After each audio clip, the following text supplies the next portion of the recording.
love the channel and find it useful in becoming a happy retiree. Subscribe today. Welcome back to Money Matters. So much to cover, so little time. Before the break, we went to the phones and we talked to Dave from Smyrna. We're going to go back to Dave. Dave, you still hanging on? Yes, I am. All right, thanks. And I think this is a super important point, and that's why I wanted to carry you over into this segment. There's no reason to leave this in effectively the G fund, right, or the F fund. And at Vanguard, the equivalent would be, let's say, the short-term bond index. So they have an ETF. The symbol on this is BSV. BSV is just Vanguard's, and this is going into saying, hey, what should I reinvest it in? If you reinvested your Vanguard IRA, if you roll the TSP account into Vanguard and wanted it to be a similar format, 75% of your reinvestment would go into Vanguard short-term bond index, which is going to, the yield on that today, let's see, I'm going to guess it's probably 1%, 1.5%. BSV today, as I pull this up, the yield is 1.7%. And that's come up a bunch because short-term interest rates have gone higher because the Fed's been raising rates. The other side of this, Dave, is that you want to have some, in my opinion, some sort of component that grows with markets over time. And I would look at something like the Vanguard Dividend Appreciation Index, or ETF. The symbol on that is VIG.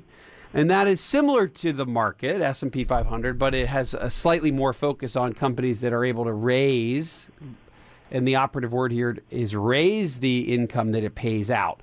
And you can just reinvest if you don't need it, but you're going to see holdings like Johnson & Johnson and Microsoft and Pepsi and 3M and McDonald's and Medtronic and Union Pacific.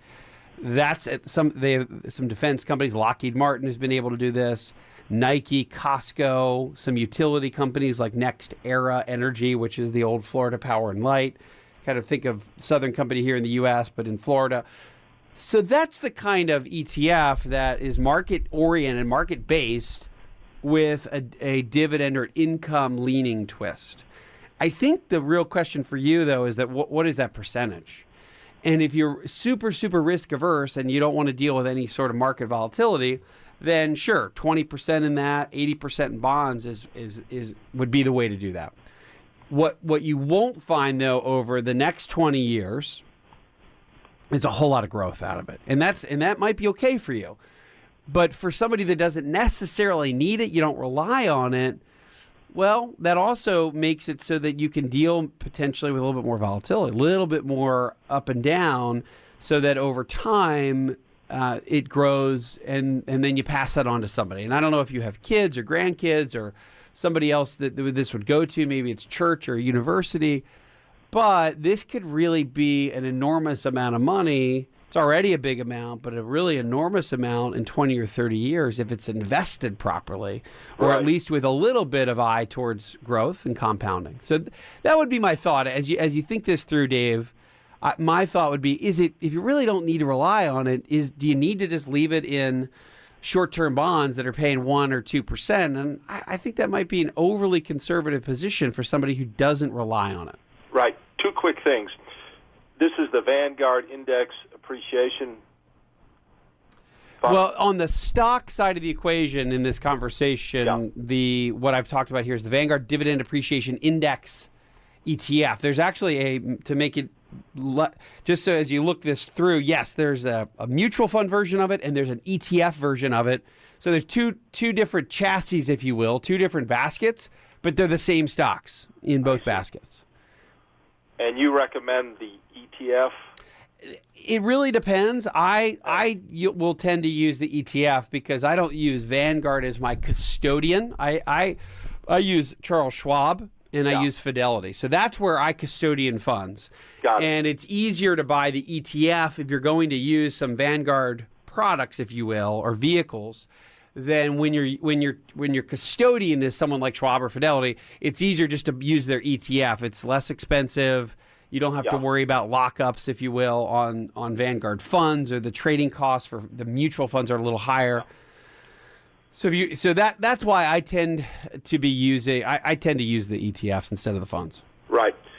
And the other question that I have is, as far as transferring to Vanguard, should I wait for this correction to go through, or should I just, be willing to lock in the losses that I've suffered in the past 2 months? Well, remember, it depends. If you're going to continue to stay invested, Yeah. the transfer period of time is somewhat de minimis. I mean, it might take a couple of days, but there's very few days it's not invested. It goes from being invested one place to Right. being invested in another place within a day or two. So there's really it doesn't matter on when you reinvest it, particularly if you stay in the same kind of balance, because you're basically staying invested.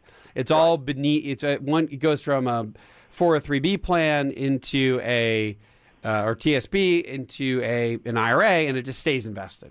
If you're going to change your allocation to have a little bit more towards the equity side, let's say you push that percentage up to 40 or 50%, then what you'd actually be doing is buying while markets have corrected close to 10%, which I think that's the way you want to do it. And yes, it'd be great. It would be perfect timing if markets are going down 15 to wait till you get to 15, then you buy, then you increase your percentage in stocks. That's technically the best way to do it. Who knows exactly when and where this correction goes? We're hovering around 6 to 8% or 7 to 8%, depending on the index you look at. But if you're gonna be in this for 10, 20, 30 years, Dave. No, I won't be in it that long. No. Well, hopefully, God willing, 20. Yeah. Whether it's down exactly 8 or 10 or 15 won't matter in the long run. The key is to get going. Hi, I'm Wes Moss, and thanks for taking a minute to hear about what's so different about my new book, You Can Retire Sooner Than You Think. So unlike other retirement books, this book will give you a step-by-step guide, whether in your 20s or 30s or 40s or 50s, to learn from what these successful and happy retirees did to get there. I hope you enjoy the book, but more importantly, I know that it'll help you retire sooner than you think.